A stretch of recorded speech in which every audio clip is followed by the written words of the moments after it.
来受到疫情的影响，各国的航班减少，再加上边境的管制，所有未少的外籍移工，就算工作的合约到期，嘛无法度返去家己的国家。劳动部来宣布，开放予特别满期的移工，会当过来延3个月。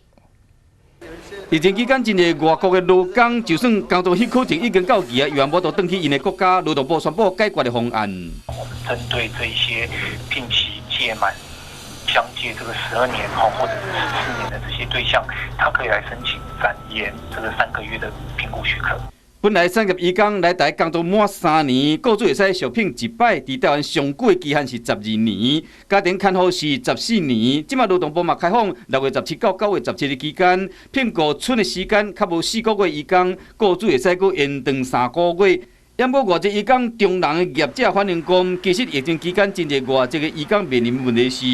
工作的合约已经到期啊，也过无头路，确实嘛无法度返去因的国家。那7月期满以后，那雇主会要求说，我既然7月期满，那就终止合约了嘛，叫仲介把这个外劳带走，